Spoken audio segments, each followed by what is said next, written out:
There's a drill core sitting in a museum in London that has quietly embarrassed the entire field of archaeology for over 140 years. It is a small thing, unimpressive to look at. A cylinder of granite, a few inches long, pulled from a drill hole somewhere on the Giza Plateau in the 1880s by Sir Flinders Petrie, the man most responsible for turning Egyptology into a rigorous scientific discipline. Petrie catalogued thousands of objects. He measured, he photographed, he recorded. But this drill core stopped him in a way that almost nothing else did. Because carved into its surface, running in a perfect downward spiral from top to bottom, were grooves. Not scratches, not random abrasion marks, grooves, precisely spaced, precisely angled, precisely consistent from the first revolution of the drill to the last. Petrie measured them. He calculated the feed rate implied by their spacing. And what he found was that whatever tool had made those grooves had been cutting into granite, one of the hardest rocks on Earth, at a rate so fast, so mechanically consistent, that he had no explanation for it, that fit comfortably inside the world of ancient hand tools. He published his findings. The academic world acknowledged them. And then, for a century and a half, the world moved on without ever actually answering the question Petrie had asked. That question has now been handed to an artificial intelligence. And what Grok AI did with it, what it found when it turned the full quantitative power of machine analysis onto the physical evidence left behind in the granite quarries of Aswan, has cracked open a debate that generations of comfortable assumptions had almost managed to close. This is not a story about conspiracy or alien technology or the denial of ancient genius. It is a story about a gap between what we can prove the ancient Egyptians did and what we can credibly explain with the tools we have attributed to them. That gap has existed for a very long time. What is new is that we now have measurements precise enough to show exactly how wide it is. To understand the scale of what we are dealing with, you need to hold two facts in your mind at the same time. The first is that the ancient Egyptians built on a scale so colossal that it still defies easy comprehension 4,000 years later. The obelisk that was being carved at Aswan before it was abandoned, the one we call the unfinished obelisk today, was intended to stand 42 meters tall and weigh approximately 1,200 tons. 1,200 tons from a single piece of granite, not assembled from smaller blocks, not reinforced with internal structure, a single shaft of stone tapering perfectly from base to pyramidion with 4 flat faces precisely. Angled, 4 edges perfectly sharp, the whole surface polished to a finish that reflects light like dark glass. That was the ambition. The finished obelisks that did make it out of the quarry, standing now in Karnak, in Luxor, in Rome, in Paris, in New York, in Istanbul, are the proof that this ambition was regularly realized. The second fact you need to hold alongside the first is this. Granite sits between a 6 and a 7 on the Mohs hardness scale. The copper tools that mainstream archaeology credits the ancient Egyptians with, as their primary cutting instruments, sit at a 3. Copper cannot scratch granite. Copper cannot carve granite. Copper, pressed against granite with any amount of force, does nothing except deform itself. These two facts, what ancient Egyptians built and what ancient Egyptians supposedly built it with, have never been fully reconciled. Not once. Not I in 150 years of professional Egyptology. The conventional answer to this problem involves 2 main mechanisms. The first is dolerite, a hard, dark volcanic rock that ancient Egyptians shaped into balls and used as hammers, literally pounding the surface of granite repeatedly until material was removed through percussion. There is good evidence for this. Dolerite balls have been found at quarry sites. The characteristic rounded impact marks they leave are visible in certain places. It works in a slow and brutally labor-intensive way for rough shaping, for removing large volumes of material without concern for precision. The second mechanism is abrasion, using the copper tools not as direct cutters, but as carriers for quartz sand or other hard abrasive particles that, suspended between the soft metal and the hard granite, did the actual cutting work through friction rather than impact. This also works experimentally. Researchers have demonstrated it in controlled conditions. A copper saw dragged back and forth across a granite surface with quartz sand and water in between will eventually cut through the stone, producing a slot with reasonably smooth walls. The process is extraordinarily slow, extraordinarily physically demanding, and extraordinarily imprecise. But it works. Here is where the story gets difficult. What those 2 mechanisms, dolerite pounding and copper with abrasive cutting, actually produce in practice is not what we find at Aswan. Dolerite pounding leaves rough, irregular surfaces. The impact marks overlap randomly. The depth varies. The surface texture is coarse. An abrasive copper saw cutting, while smoother, still produces surfaces with the variability you would expect from a hand-operated process, where every stroke is slightly different from the last. What we find at the Aswan quarries, carved into the bedrock around the unfinished obelisk and across the surrounding working surfaces, is something else entirely. The marks there are smooth, they arc, they repeat. They maintain a consistency in depth and curvature and spacing that is immediately striking to anyone who looks at them carefully. And some of them appear in locations that should have been physically impossible to work with any hand tool, in tight corners, along vertical faces, beneath the stone that was still being separated from the bedrock. These are not the marks of pounding. These are not the marks of abrasive sawing. These are something that has never been given a satisfactory name. That is the physical reality that researchers brought to Grok AI when they decided to apply machine analysis to the Aswan evidence. They were not asking the AI to speculate or theorize. They were asking it to measure, to quantify, to do what AI does better than any human analyst can do manually: process vast amounts of spatial data with absolute consistency and produce numbers that describe what is actually there, rather than what observers have been trained to expect to see. The methodology was built around high-resolution multispectral imaging of the quarry surfaces. Multispectral imaging captures information across multiple wavelengths of light simultaneously, far beyond the narrow visible spectrum the human eye can see. Applied to stone surfaces, it reveals material properties, depth variations, and surface textures that are entirely invisible to standard photography or direct visual inspection. The dataset the AI was given to work with was comprehensive. Thousands of individual marks across multiple areas of the quarry, covering surfaces in different orientations, different states of weathering, different levels of accessibility. What the AI found across that entire dataset was consistent to a degree that nobody had formally documented before. Across thousands of individual marks, the variation in size from one mark to the next measured less than 5%. The spacing between marks was consistent to within 3%. The curvature of the arcs, the mathematical shape of the sweeping lines carved into the granite, remained uniform, not just within single blocks, but across different blocks in different parts of the quarry, separated by significant physical distances. The angle of approach, the direction from which the cutting force had come, maintained its consistency regardless of where on the surface the mark appeared. And crucially, this consistency did not vary based on the accessibility of the location. Marks in open, easy-to-reach parts of the quarry were as precise and uniform as marks in the tight corners and difficult spaces where any human worker would have been physically constrained in their range of motion. The data showed no spatial gradient of precision. The tool, whatever it was, did not care about the awkwardness of the space it was working in. To understand why that last finding is so significant, you have to think about what human handwork actually looks like when measured carefully. Every hand tool operation, no matter how skilled the operator, produces variation. The variation is the human signature in the work, the accumulation of tiny differences between one stroke and the one working position and the next, one moment of fatigue and the next moment of fresh concentration. When you look at ancient stonework from other cultures and other traditions, even the most skilled work shows this variability at the microscale. The individual cuts are not perfectly identical. The depth fluctuates slightly. The angle drifts over time. The pattern of variation carries information about the physical process that produced it. At Aswan, that signature is missing. The marks in the tight corner where a human being could barely fit a forearm are indistinguishable in their precision from the marks in the open space where a skilled craftsman could work comfortably with full range of motion. That is not a human signature. That is something else. Now, the most important word in this entire story is the word suggests. The Grok AI analysis does not prove what the ancient Egyptians used. What it proves, with quantitative rigor, is what they did not use, or could not have used, to produce the specific marks that are actually there. The AI analysis demonstrates that the marks at Aswan are not consistent with the output of unaided human handwork, using the tools that mainstream archaeology identifies as the primary cutting implements. That is a negative conclusion. It eliminates an explanation. It does not, by itself, supply a replacement. And that distinction matters enormously because the space between eliminating one explanation and finding a better one is exactly where the most irresponsible versions of this conversation tend to live. The leap from this cannot have been made by simple hand tools to therefore it was made by aliens is a leap across an enormous logical gap that the evidence does not support and does not require. What the evidence does support is a more precise and honest version of a question that has always been present in Egyptology, but never properly quantified.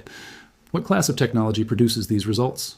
The Petrie drill core in the London Museum points toward one possible answer: some form of rotary cutting tool, driven with mechanical consistency, tipped with an abrasive material hard enough to cut granite.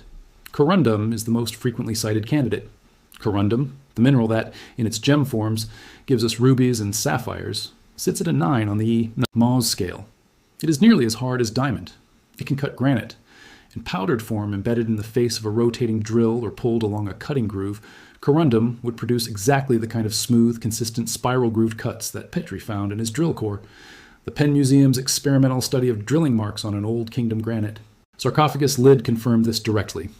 Researchers found that concentric cutting lines, the signature of rotary drilling, were produced when fixed abrasives like corundum or diamond were used in combination with lubricants, but not when loose, dry abrasives were used alone. Corundum, the study, concluded, cannot be ruled out as an abrasive used to drill granite in ancient Egypt. And if the ancient Egyptians had corundum abrasive in powdered form, and if they had a mechanical means of rotating a tubular drill consistently and applying it with controlled pressure, then the marks in the Petrie core are not mysterious at all. They are exactly what you would expect to find. The mystery then shifts to a different level. If this is the technology, where's the physical evidence of it? Where are the machines, the devices, the drills themselves? And this is where the archaeology of preservation becomes the archaeology of absence. Wood rots. And when he played it, the notes made no obvious musical sense until he remembered something fundamental about Leonardo da Vinci. Leonardo was left-handed, and he wrote in mirror script from right to left. When Palla read the musical sequence from right to left, following Leonardo's habitual direction, what emerged was a 40-second piece of music, not a random sequence of notes. A coherent, mournful, dirge-like melody, which Palla identified as a form of hymn, most effectively performed on a pipe organ, the primary instrument of sacred music in 15th century Italy. The music, when played, sounds like a requiem, slow, deliberate, carrying the emotional weight of grief and solemnity that the scene demands. Leonardo, who was deeply trained in music and who contemporary accounts describe as an exceptional lute player and singer, apparently embedded a musical composition into the visual composition of the painting, using the hands and bread as a notation system. The bread, in Christian symbolism, representing the body of Christ, and the hands representing the act of blessing, turning the sacred symbols of the Eucharist into the physical notation of a sacred melody. The painting, if Palla's reading is correct, is also a score, and you can only read it the way Leonardo read everything, from right to left, in his direction, on his terms. This is not the only piece of encoded information in the painting's geometry. Researchers examining the mathematical proportions of the composition have noted that the groupings of the apostles, arranged in 4 groups of 3, symmetrically distributed around the central figure of Jesus, correspond to multiple interpretive systems simultaneously. The groupings of 3 echo the theological concept of the Trinity, present 4 times in the composition, flanking the singular Christ. The 12 apostles correspond, as researchers including Sabrina Sforza, Galizia have argued, to the 12 signs of the zodiac, a correspondence that would have been immediately meaningful to a Renaissance mind for whom astrology and astronomy were not fully separated disciplines, and for whom the movements of the heavens were understood as the physical expression of divine order. Leonardo's notebooks are full of astronomical observations and calculations. That he organized his 12 apostolic figures according to a cosmological scheme would be entirely consistent with his known intellectual obsessions. Beyond these encoded systems, the painting also carries a layer of straightforward narrative symbolism that modern viewers often miss because it requires knowledge of Renaissance visual conventions. The overturned salt cellar near the elbow of Judas Iscariot, visible in the area of the third figure to Jesus' left, was a universally recognized symbol in Leonardo's time for bad luck and treachery. It is not an accident of composition. It is an accusation, placed precisely, pointing at the traitor without requiring a word. The hand of Peter, reaching toward a bread knife, an object that should have no purpose at a meal, has been read as either a gesture of protective defiance toward the moment of Jesus' arrest in Gethsemane, or as a reference to Peter's act of cutting off the ear of the high priest's servant during that arrest. Either reading makes the knife not a prop, but a narrative element, a reference to the violence that will follow this meal within hours. What the AI analysis being applied to high-resolution scans of the painting is doing, building on all of this prior scholarship, is something qualitatively different from what the human eye can achieve, even with the best scholarly training. Machine learning systems trained on large databases of art historical imagery can detect patterns in brushwork, identify pigment boundaries invisible to the eye, track the spatial relationships between objects across the entire composition simultaneously, and compare the painting's internal geometry against mathematical models with a precision and completeness that no human analyst can match. When AI systems analyze the painting's perspective construction, they can verify the degree to which every element of the architectural recession conforms to the geometry radiating from that vanishing point at Christ's temple, and they can identify the deviations from perfect mathematical perspective that Leonardo introduced deliberately, because he understood that strict mathematical perspective produces spatial distortions that the human eye finds uncomfortable. His modifications are corrections for human visual psychology, adjustments made from knowledge of how the eye actually works that go beyond what the formal rules of perspective required. The painting was not built to be mathematically correct. It was built to be humanly true. And that distinction between mathematical correctness and human truth is one of the central preoccupations of Leonardo's entire body of work. He studied anatomy not to produce medical diagrams, but to understand how the body expresses the inner life of the mind. He studied optics not to produce lens prescriptions, but to understand how the eye constructs its perception of the world. He studied music not as a performer practicing scales, but as a theorist understanding the mathematical relationships between sounds. And he applied all of that knowledge to the Last Supper simultaneously, building a painting that operates as a theological statement, an anatomical study of emotional expression, a perspective demonstration, a musical composition, and a philosophical argument about the relationship between the divine and the natural world, all at once, in a space 9 meters wide on a wall in a monastic refectory in Milan. The damage to that wall, the centuries of deterioration, the incompetent overpainting, Napoleon's soldiers, the floods, the bombs, represents a loss that cannot be fully recovered. What is there now is a fragment of what Leonardo put there. But the science and the technology are doing something extraordinary with that fragment. They are reading it at wavelengths beyond the visible. They are imaging it at resolutions that reveal brushstrokes too small for the unaided eye to resolve. They are comparing it against the Tongerlo canvas to recover compositional information that the Milan original has lost. They are running the geometry through computational models to verify the mathematical systems that organize the composition. And they are, slowly and carefully, beginning to distinguish between what is Leonardo and what is not, beginning to reconstruct, digitally and analytically, what the painting was before the world began taking it apart. There is something almost unbearably poignant about this project. The painting is dying. It has been dying since the paint first began to lift from the plaster in the early 16th century.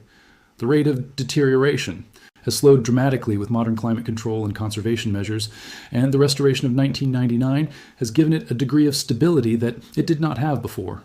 But the molecules are still moving. The chemistry is still working. The wall will eventually reclaim what Leonardo put on it, on the timescale of stone rather than of human life. And the technology, the imaging systems and the AI and the multispectral cameras, is racing against that chemistry, trying to read everything that is still there before it is gone. What it is reading is the record of a mind unlike any other in the history of human thought. A mind for which the boundaries between disciplines were not just permeable but invisible, for whom music and mathematics and anatomy and optics and theology and painting were not separate subjects, but different approaches to the same underlying reality. Leonardo believed that reality was organized according to mathematical principles, that those principles were the signature of the divine intelligence that had created the world, and that the task of the artist was not to decorate but to reveal. The Last Supper is the fullest expression of that belief in any single object he left behind. It is, at once, a painting and a score and a mathematical theorem and an anatomy lesson and a theological argument. It is the record of a mind thinking at full power, using every instrument available to it, about the most charged moment in the story of Western civilization. 500 years of looking have not exhausted it. The machines that are now reading it are finding things that 500 years of human eyes missed. And the picture that emerges from all of that reading is not simpler or more resolved than the picture that went in. It is richer, more layered, more astonishing, more unmistakably the product of a single extraordinary human intelligence working at the absolute limit of what a human intelligence can contain. The AI does not demystify the Last Supper, it deepens it. Because what the technology ultimately reveals is not a secret. It is a standard of what a human mind, given enough knowledge and enough time and enough ambition, can put into 9 meters of a painted wall. And that standard, even seen through the ruins of 5 centuries and the best imaging technology of the 21st century, is still breathtaking.